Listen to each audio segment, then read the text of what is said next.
Item ಯಾವುದೇ ಇರಲಿ try ಮಾಡಿ ಆಚಿ ಚಿಕನ್ ಮಸಾಲಾ. ಗ್ಯಾಸ್ ಸಿಲಿಂಡರ್ಗಳಿಗಾಗಿ ಪಿಜಿ ಮಾಲೀಕರು ಪರದಾಡುವಂತಹ ಸ್ಥಿತಿ ನಿರ್ಮಾಣವಾಗಿದೆ.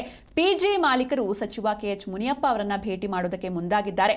ಅರುಣ್ ಕುಮಾರ್ ನೇತೃತ್ವದಲ್ಲಿ ನಿಯೋಗ ಭೇಟಿಯನ್ನ ಮಾಡೋದಕ್ಕೆ ಮುಂದಾಗಿದೆ.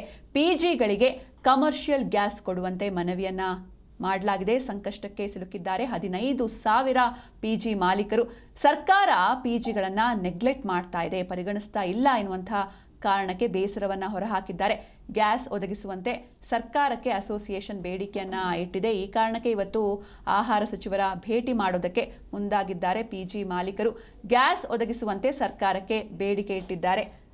ಪಿಜಿ ಅಸೋಸಿಯೇಷನ್ ಹಾಗೆ ಯಾವ ರೀತಿ ನೀವು ಹೋಟೆಲ್ ಉದ್ಯಮವನ್ನು ನೀವು ಪರಿಗಣಿಸ್ತಾ ಇದ್ದೀರಾ, ಅದೇ ರೀತಿ ಪಿಜಿಗಳನ್ನು ಕೂಡ ಪರಿಗಣಿಸಿ, ಪಿಜಿಗಳನ್ನು ನೆಗ್ಲೆಕ್ಟ್ ಮಾಡಬೇಡಿ ಅಂತ ಸರ್ಕಾರಕ್ಕೆ ಪಿಜಿ ಅಸೋಸಿಯೇಷನ್ ಸಂಘದಿಂದ ಮನವಿ ಸಲ್ಲಿಕೆಯಾಗಿದೆ. ಬೆಂಗಳೂರಲ್ಲಿ ಸುಮಾರು 15,000 ಪಿಜಿಗಳಿವೆ. ಒಂದೊಂದು ಪಿಜಿಯಲ್ಲಿ 30, 40 100 ಜನ ಇರ್ತಾರೆ. ಅದಕ್ಕೆ ಅನುಗುಣವಾಗಿ ಸಿಲಿಂಡರ್ ಕೊಡಿ. ಹೋಟೆಲ್ ಹಾಗೂ ಪಿಜಿಗಳಿಗೆ 1,000 ಸಿಲಿಂಡರ್ ಸಾಕಾಗೋದಿಲ್ಲ ಅಂತ ಸರ್ಕಾರಕ್ಕೆ ಮನವಿಯನ್ನ ಮಾಡಿದ್ದಾರೆ.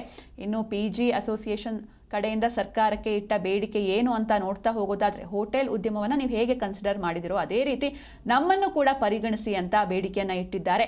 ಅಗತ್ಯಕ್ಕೆ ತಕ್ಕಂತೆ ಸಿಲಿಂಡರ್ಗಳನ್ನು ಪೂರೈಕೆ ಮಾಡಿ. ಪಿಜಿಗಳಲ್ಲಿ ವಾಸ ಮಾಡುವ ಜನರು ಬಹುತೇಕ ಹೊರ ಜಿಲ್ಲೆ ಹಾಗೂ ಹೊರ ರಾಜ್ಯದವರಿರ್ತಾರೆ. ಪಿಜಿ ನಿವಾಸಿಗಳಿಗೆ ತೊಂದರೆ ಆಗದಂತೆ ಸರ್ಕಾರ ಕ್ರಮವನ್ನು ವಹಿಸಬೇಕು. ಸಿಲಿಂಡರ್ಗಳು ಇಲ್ಲದೆ ಇವರಿಗೆ ಊಟ ತಿಂಡಿ ಕೊಡೋದಕ್ಕೆ ಕಷ್ಟವಾಗಿದೆ. ಆದಷ್ಟು ಬೇಗ ಇದನ್ನ ಸಾಲ್ವ್ ಮಾಡಿ ಅಂತ ಮನವಿಯನ್ನ ಮಾಡಿದ್ದಾರೆ.